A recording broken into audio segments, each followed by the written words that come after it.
والصلاة والسلام على رسول الله وعلى آله وأصحابه ومن والاه أما بعد فأعوذ بالله من الشيطان الرجيم بسم الله الرحمن الرحيم আলহামদুলিল্লাহ কোরআনিক আরবিকের এর মধ্যে যে দুটো ক্লাস আমরা করেছি এই দুটো ক্লাসের ছোট্ট একটা সামারি আমরা 5-10 মিনিটসের একটা সামারি একটু করতে চাই।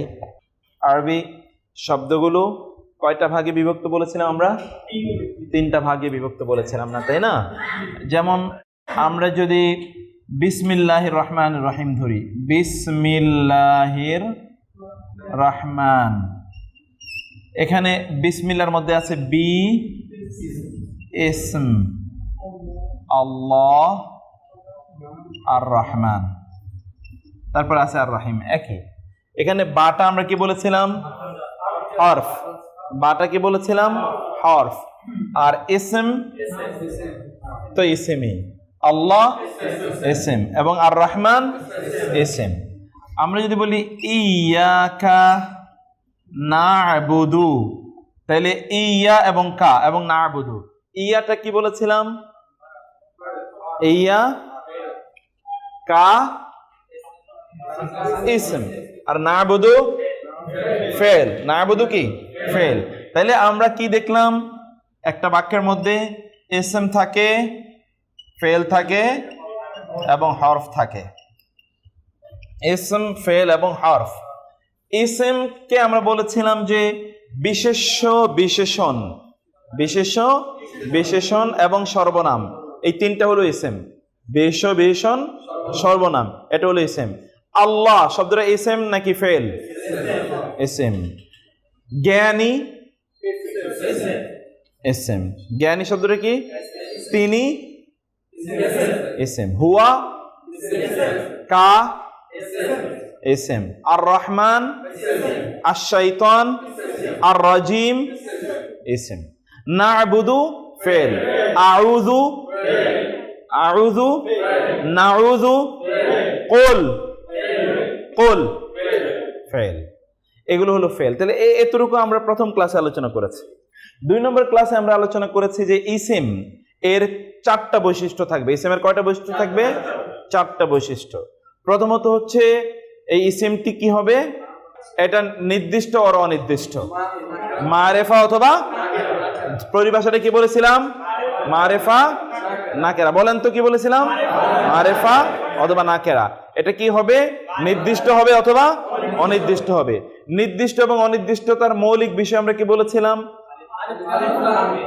নামবাচক হলে সেটা নির্দিষ্ট হয়। কোন একটা জিনিসের যদি নাম বোঝায়, সেটা ব্যক্তির হোক, স্থানের হোক অথবা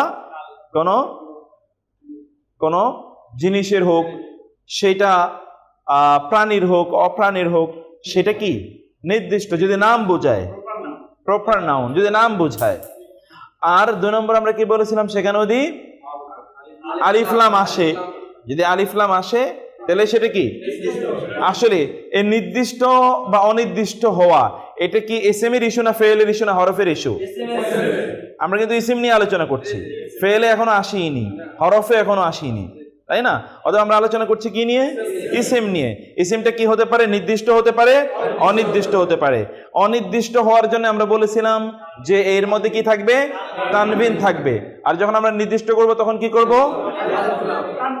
তানবিন ফেলে দেব, আলিফ লাম বসাবো। কারণ আলিফ লাম এবং তানবিন একসাথে আসে না। যেখানে আলিফ লাম থাকবে সেখানে তানবিন থাকবে না, যেখানে তানবিন থাকবে সেখানে আলিফ লাম থাকবে না। ক্লিয়ার? কখনো কখনো আলিফ লাম না থাকলেও সেটা মারেফা হতে পারে। কিভাবে মারেফা হতে পারে? যেমন নাম জায়েদুন, এটা কি মারেফা না নাকেরা? জায়েদুন তানবিন আছে কিন্তু মারেফা না নাকেরা? কেন মারেফা? নির্দিষ্ট কি? নাম। এক্স্যাক্টলি। কি বোঝাচ্ছে? নাম। মাক্কাতু তানবিনও নাই আলিফ লামও নাই, এটা মারেফা না নাকেরা? কেন মারেফা? একটা নির্দিষ্ট শহরকে বোঝাচ্ছে, জায়গাকে বোঝাচ্ছে, স্থানকে বোঝাচ্ছে। বুঝতে পেরেছেন? ডাকা, এখানে পেশ আছে না, জবর আছে না, জের আছে, কিছুই তো বুঝি না, এটা কি মারেফা না নাকেরা? মারেফা। ক্লিয়ার? তারপরে হলো নাকেরা কিসের? সেখানে আমরা প্রথমেই ধরে নেব যদি সেটা তানবিন থাকে তাহলে কি হবে? নাকেরা হবে। যদি তানবিন থাকে তাহলে নাকেরা হবে। মোটামুটি আরো অনেক আলোচনা করেছি, সেই আলোচনার দিকে আমরা যাই না। 2 নম্বরে আমরা বলেছিলাম ওই শব্দটা কি থাকবে? জিন্স থাকবে, অর্থাৎ তার কি থাকবে? জেন্ডার থাকবে, তার জেন্ডার থাকবে। জেন্ডারের ব্যাপারে আমরা মৌলিক বলেছিলাম আরবি ভাষা কটা জেন্ডার, কি কি জেন্ডার, কি কি জেন্ডার বলেন তো, বলতে হবে তো, ভুলে গেলে চলবে না, বলতে হবে, এই জন্য আমরা রিক্যাপ করছি। মুযাক্কার, মুআন্নাস, কি কি জেন্ডার? মুযাক্কার, মুআন্নাস। মুযাক্কার মানে কি? পুরুষবাচক। মুযাক্কার খেয়াল রাখবেন, মুযাক্কার মানে যার জিকির বেশি হয়। পুরুষের কথা বেশি হয় না, নারীর কথা বেশি হয়। কোরআনে ইভেন আল্লাহ সুবহানাহু ওয়া তাআলা মহিলাদের নামও উল্লেখ করেন না অনেক জায়গায়। কেন জানেন? কেন হাইড করে রেখেছেন? সম্মানার্থে হাইড করে রেখেছেন, সম্মানার্থে। কোরআনে আল্লাহ সুবহানাহু ওয়া তাআলা মহিলাদের নামও হাইড করে রেখেছেন সম্মানার্থে। হুরুম মাকসুরাতুন ফিল খিয়াম, এমনিতে তারা কি? কাআন্নাহুন্না লুলুউল মাকনুন। বুঝতে হবে যে তারা হচ্ছে একেবারে আচ্ছাদিত, এরকম একটা অবস্থা থাকে। যেই নারীদের অবস্থা আল্লাহ বলেছেন, তাদের অবস্থা হচ্ছে তারা কাসিরাতুত তারফি আইন, তারা তাদের চোখকে সবসময় কোথায় রাখে? নিচু করে রাখে। অতএব জান্নাতি নারীদের বৈশিষ্ট্য কি? চোখকে নিচু করে রাখে। জান্নাতি নারীদের বৈশিষ্ট্য কি?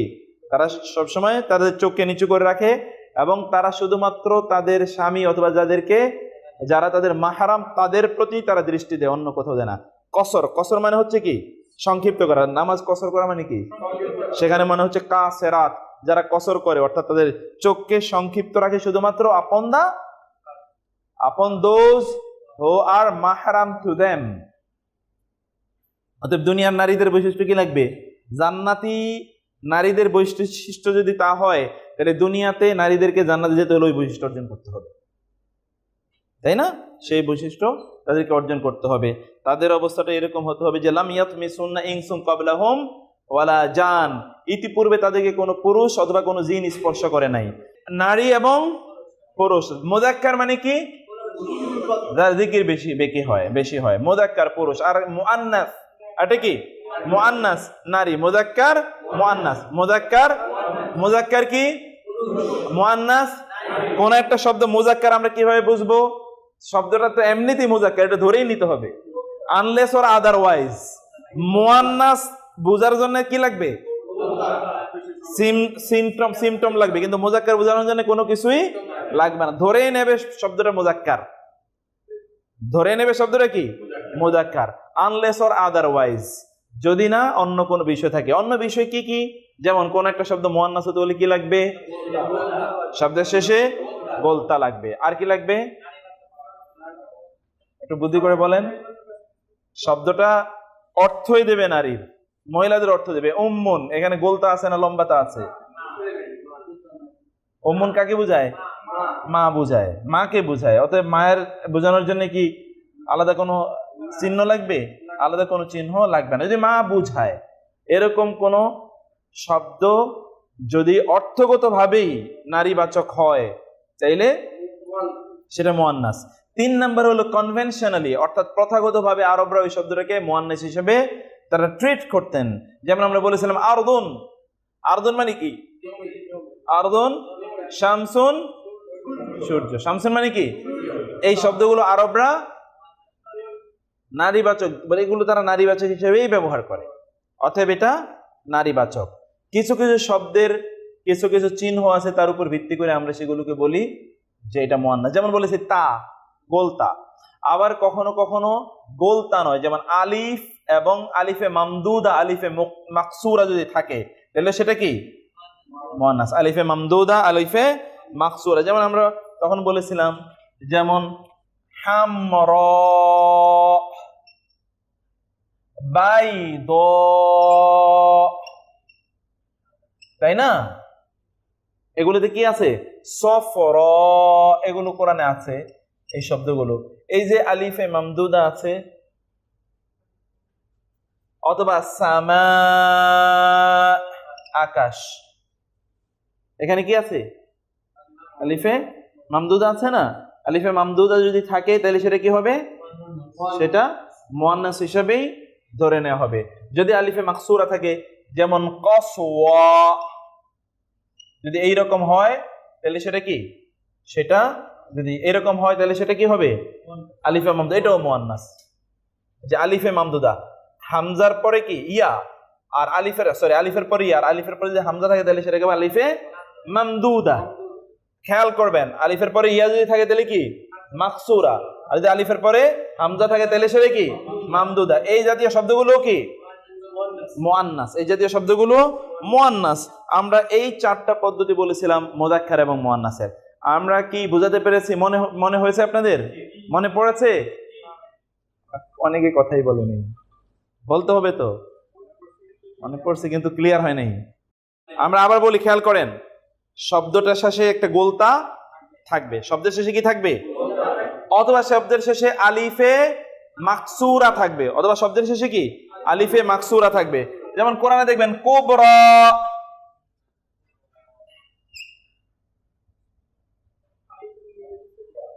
আসছে কি? যিকরা,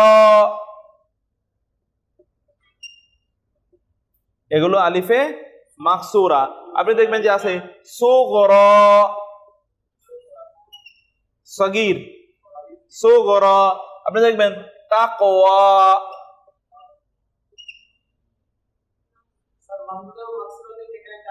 মাকসুরা তো 1 আলিফ টান, মামদুদ 4 আলিফ টান। মামদুদ মানে কি? মদ। মদ করে পড়া মানে কি? লম্বা করে। আর মাকসুরা আসছে কসর থেকে। শব্দের মধ্যে খেয়াল করেন, এটা হলো মাকসুরা, কি থেকে এসে? কসর। কসর করা মানে কি? সংক্ষিপ্ত করা না? আর হলো মামদুদা, মদ। মদ করা কি? লম্বা করে পড়া। অতএব আলিফে মামদুদা মানে হচ্ছে দীর্ঘ ইকার, আর আলিফে মাকসুরা কি? হ্রস্ব ইকার। হ্রস্ব ইকার এবং দীর্ঘ ইকার। এইটা হলো, যেমন এখানে আপনি পড়েন তাকওয়া, আপনি এটা পড়েন তাকওয়া, এরকম পড়বেন না, পড়বেন তাকওয়া 1 আলিফ। আর ওইখানে যখন আপনি পড়বেন বাইদ ওয়ালাদ-দাল্লিন, এইখানে আপনি 4 আলিফ করে টান দিচ্ছেন। সেই জায়গাগুলোতে আমরা আলিফে মামদুদা বলছি। যাই, সেটা আমরা ওই জায়গায় আলোচনা করি না। বললাম প্রথমত কি থাকবে? তার শেষে চিহ্ন থাকবে। চিহ্নের উপর ভিত্তি করে আপনি বুঝবেন। যেমন চিহ্নগুলো, আমরা 3টা চিহ্নের কথা বললাম। 2 নম্বর হচ্ছে শব্দটা অর্থগতভাবেই কি? নারীবাচক। যেমন উম্মুন, যেমন কি? উম্মুন আমরা বললাম শব্দটি অর্থগতভাবেই এটা নারীবাচক, এটা অর্থই দিচ্ছে নারীর। যেমন কারণ নাম আছে মারিয়াম, উখতুন, উখতুন, বিনতুন, কন্যা। এগুলো শব্দ অর্থগতভাবেই নারীবাচক। কিছু কিছু শব্দ আছে যেই শব্দগুলো, এটা বললাম আমরা কয় নম্বর? 2 নম্বর। কিছু কিছু শব্দ আছে কনভেনশনালি, আরবরা এখানে তাও নাই, আবার অর্থ নারীবাচক নয়, কিন্তু আরবরা এগুলোকে কনভেনশনালি, এগুলোকে নারীবাচক হিসাবে আরবরা গ্রহণ করেছে। সেই জাতীয় কিছু শব্দ, যেমন আমরা বললাম আরদুন, আমরা বলেছি আরদুন, বলেছি শামসুন। এই জাতীয় শব্দগুলো কি? এগুলো আরবরা এগুলোকে মুয়ান্নাস হিসেবে তারা এগুলোকে গ্রহণ করেছে। কিছু কিছু শব্দ আছে, ওই শব্দগুলো ক্যাটাগরির কারণে সেগুলো কি? ক্যাটাগরির কারণে এগুলো মুয়ান্নাস। যেমন শরীরের অঙ্গ প্রত্যঙ্গগুলোর মধ্যে যেগুলো ডাবল, এগুলো কি? মুয়ান্নাস। সেগুলো অঙ্গ প্রত্যঙ্গ যেগুলো ডাবল, এগুলো মুয়ান্নাস। যেগুলো একটা, ওগুলো মুয়ান্নাস না। যেমন হাত, ডাবল না একটা? তাহলে হাতটা, এটা এই শব্দটা কি? মুয়ান্নাস। চোখ 2টা, মুয়ান্নাস। কান কয়টা? মুয়ান্নাস। মুখ কয়টা? নাক, মাথা, পেট, পিঠ, এগুলো কি? মুযাক্কার। অতএব মুয়ান্নাস হওয়ার জন্য কি লাগে? জোড়া লাগে, ডাবল লাগে। বুঝতে পেরেছেন? 2 নাম্বার হলো, এটা হলো ক্যাটাগরির কথা বলেছি আমরা, ক্যাটাগরি। এটা একটা ক্যাটাগরির কথা বললাম। দ্বিতীয় ক্যাটাগরি হলো অধিকাংশ ক্ষেত্রে স্থানবাচক শব্দগুলো কি? মুয়ান্নাস। যেমন মক্কা, মদিনা, ঢাকা, এই জাতীয় শব্দগুলো কি? মিসর, ওকে, এগুলো মুয়ান্নাস। শাম, এই শব্দগুলো কি? মুয়ান্নাস, যেগুলো সাধারণত কোন স্থানকে বোঝায়। 3 নম্বরে কোরআনে বাতাস এর যে সকল শব্দগুলো ব্যবহৃত, বাতাস, রিহুন, তাই না? এই জাতীয় শব্দগুলো সরসরুন, রিহিন, সরসরিন, আতিয়া, সরসরিন, এই জাতীয় বাতাস, এই জাতীয় শব্দগুলো কি? নারীবাচক, যেগুলো আপনার পানীয় বোঝাচ্ছে, ড্রিঙ্ককে বোঝাচ্ছে, এগুলো আরবিতে নারীবাচক। যেমন খামারুন, মদ, নারীবাচক শব্দ। যেমন শারাবুন, পানীয়, নারীবাচক শব্দ এগুলো। জাহান্নাম জাতীয় শব্দগুলো কি নারীবাচক। যেমন নারুন হামিয়া, নারুন কি নারীবাচক শব্দ। জাহিম নারীবাচক শব্দ। জাহান্নাম নারীবাচক শব্দ। বুঝতে পেরেছেন? এই শব্দগুলো নারীবাচক শব্দ, কারণ এগুলো একটা ক্যাটাগরি। আমরা তাহলে চতুর্থ বিষয়টা কি বললাম? ক্যাটাগরির কারণে এই শব্দগুলো নারীবাচক। এই ক্যাটাগরি যেমন হলো শরীরের অঙ্গ প্রত্যঙ্গের কথা বলেছি, স্থানবাচক কথা বলেছি, হ্যাঁ, বা জাহান্নাম অথবা আগুনবাচক, পানীয় বোঝায়, এই জাতীয় শব্দগুলো নারীবাচক। এগুলো আপনাদেরকে আমরা দিয়েছিলাম, সেগুলো আপনারা পড়ে নিতে আমরা বলেছিলাম যে সাধারণত কোনো একটা নাউনকে, এসএম কে নারীবাচক বানানোর জন্য সাধারণ নিয়ম হলো কি, একটা তা ব্যবহার করা। সাধারণ নিয়মটা কি? তা ব্যবহার করা। যেমন আমরা বলেছিলাম শব্দ হলো কাবীরুন, এটার নারীবাচক হলো কাবীরাতুন। পুরুষ হলো মুমিনুন, আর নারী হলো কি মুমিনাতুন। পুরুষ হলো খালেসুন, নারী হলো কি খালেসাতুন। পুরুষ হলো মুখলেসুন, নারী হলো মুখলেসাতুন। ঠিক আছে? পুরুষ হলো জাকেরুন, আর নারী হলো কি জাকেরাতুন। এতটুকুই। এই দুটো বিষয় আমরা বুঝলাম। তাহলে প্রথমত আমরা কি বলেছি? মারেফা আর নাকেরা। 2 নম্বর কি বললাম? মুযাক্কার আর মুআন্নাস। 3 নম্বরে এই শব্দটা কি থাকবে? নাম্বার হবে। শব্দটা কি হবে? নাম্বার, বচন। হ্যাঁ, আদদ। এটা কি হবে? এক বচন অথবা বহু বচন। আরবি একমাত্র ভাষা যে ভাষায় দ্বিবচনও আছে। আজকে আমরা সেটা আলোচনা করবো। এই বচনটা নিয়ে আজকে আমরা আলোচনা করব। প্রথম দুটো আমরা আলোচনা করেছি, মারেফা নাকেরাও আলোচনা করেছি, মুযাক্কার মুআন্নাসও আলোচনা করেছি। আজকে আমরা আলোচনা করব বচন নিয়ে ইনশাআল্লাহ। আর চতুর্থ আমরা বলেছিলাম এরাব। মধ্যখানে এটা আপনাদেরকে বিস্তারিত ভাবে বলেছিলাম, কারণ এরাবই আরবি ভাষার প্রাণ। আরবি কি আরবি ভাষার প্রাণ।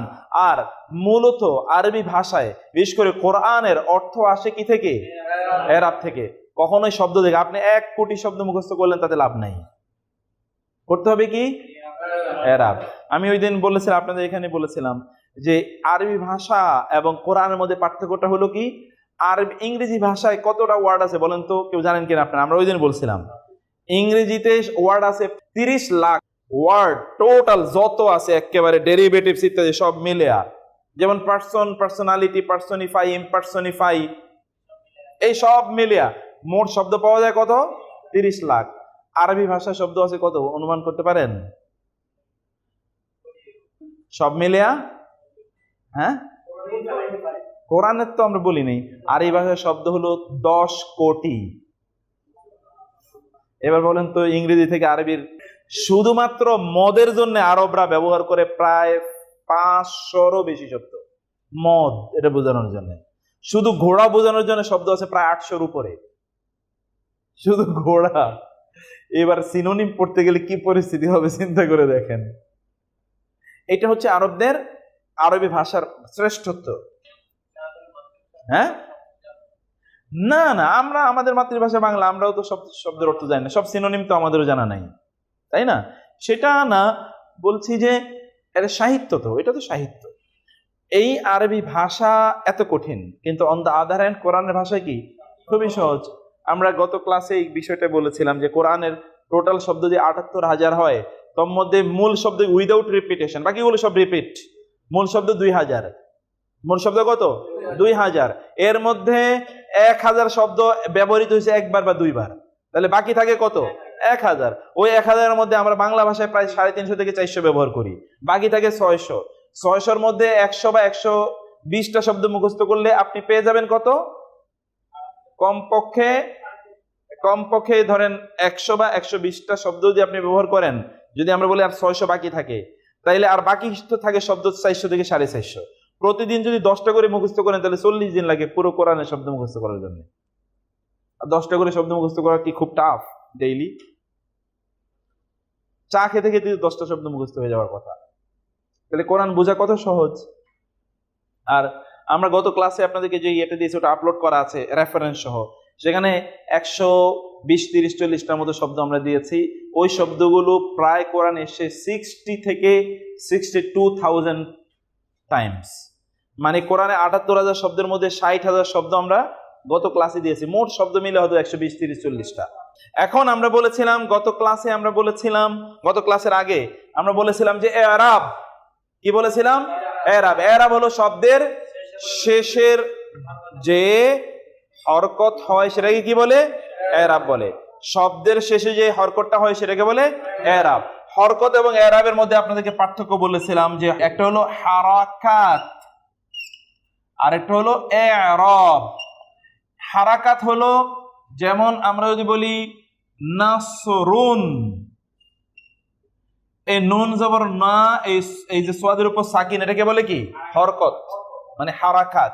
আর এই যে শেষে যে তানবিন শব্দ সর্বশেষ বর্ণে যেটা আছে এটাকে বলে কি? এরাব। এরাব এবং হরকতের মধ্যে পার্থক্য বুঝেছেন তো? হরকতটা পরিবর্তনশীল নয়, হরকতটা কি?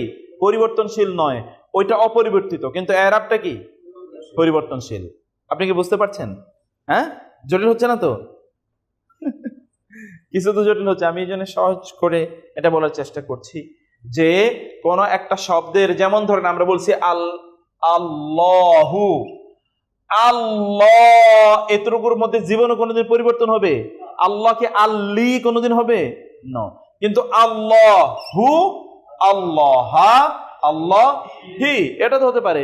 বিসমিল্লাহ হি, উবুদুল্লাহ হা, উবুদুল্লাহ হা, কিন্তু কুল হুয়াল্লাহু, আল্লাহু, আল্লাহ, আল্লাহি, এটা হতেই পারে। আলহামদু, আলহামদি, আলহামদা, এটা হতে পারে। সিরাতু, সিরাতা, সিরাতি, এটা হতে পারে। কিন্তু সিরা পর্যন্ত ঠিক আছে। তু তাতি, এটা হতে পারে। তু তাতিটাকে বলে কি? এরাব। আর প্রথম অংশটাকে বলে হারাকা। প্রথমটা কি বলে? হারাকাত। আর দ্বিতীয় অংশটাকে বলে, আমাদের আলোচনা হলো কি নিয়ে? এরাব নিয়ে না হারাকাত নিয়ে? এরাব নিয়ে। বলতে হবে এরাব নিয়ে না হারকাত নিয়ে? এরাব নিয়ে আমাদের আলোচনা। আমরা এরাব নিয়ে আলোচনা করছি কারণ এরাবের উপরেই কোরআনের মিনিং নির্ভর করে। মিনিং চেঞ্জ হয়ে যাবে এরাবের কারণে। আপনি যদি এরাব অন্যরকম পড়েন তাহলে the meaning will change. So এরাব নিয়ে আমরা আলোচনা করছি। আমরা বলেছিলাম যে কোনো একটা শব্দের শেষে কি হবে? জের হবে, জবর হবে অথবা পেশ হবে, এই তিনটাই হতে পারে। যেমন ধরেন আমরা বলেছিলাম রাজুলুন, রাজুলুন মানে কি বলেন তো? পুরুষ। রাজুলুন মানে কি? পুরুষ। আর আমরা যদি বলি রাজুলান তাইলেও তো পুরুষ। আর যদি বলি রাজুলিন তাও কি? পুরুষ। পার্থক্য কি? পার্থক্য হলো যদি আমরা বলি রাজুলুন আর যদি বলি রাজুলান, যদি বলি রাজুলিন, রাজুলুন মানে হচ্ছে এই পুরুষটিকে দ্বারাই ওই কাজটি সম্পাদিত হয়েছে, তিনি কর্তৃবাচক। তিনি কি? কর্তৃবাচক, যিনি কাজটি করেছেন, অ্যাক্টর, ডুয়ার। আর আমরা যদি বলি রাজুলান তাহলে তাকে কেন্দ্র করে কাজটি সম্পাদিত হয়েছে অথবা তার উপরে কাজটি গিয়ে পড়েছে। কাজটি কি? তার উপরে গিয়ে পড়েছে, তার উপরে গিয়ে তিনি কর্মকারক। আর আমরা যদি বলি রাজুলিন তাহলে তার মাধ্যমে কাজটি হয়েছে অথবা তার সাথে ওই কাজের কি আছে? একটা রিলেশন, একটা সম্পর্ক তৈরি হয়েছে। তার উপরেও পড়ে নাই, তিনি নিজেও কাজটি করেন নাই, কিন্তু তার কোনো একটা রিলেশন আছে এটার সাথে। তার কি আছে? একটা রিলেশন। যেমন আমরা আল্লাহ শব্দটা দিয়ে এর আগে বলেছিলাম, খেয়াল করবেন, আল্লাহু আহাদুন মানে কি? আল্লাহ এক, আল্লাহু আহাদ। এখানে মূল বক্তব্য কাকে নিয়ে? আল্লাহকে নিয়ে। কিন্তু আপনি যদি বলেন উবুদুল্লাহ, তোমরা ইবাদত করো, কার? আল্লাহর। ইবাদতকারী কে? আল্লাহ। ইবাদতকারী কে? আমরা। তাহলে কর্তা কারা? কে এখানে? আমরা এখানে কর্তা। কর্মটা কার উপর গিয়ে পড়লো? আল্লাহর উপর। আল্লাহর, আল্লাহকে ইবাদত করো। অথবা আতিউল্লাহ, আতিউল্লাহ, এটা আছে কোরআনে। আতিউ, তোমরা আনুগত্য করো, কার? আল্লাহ, আল্লাহর।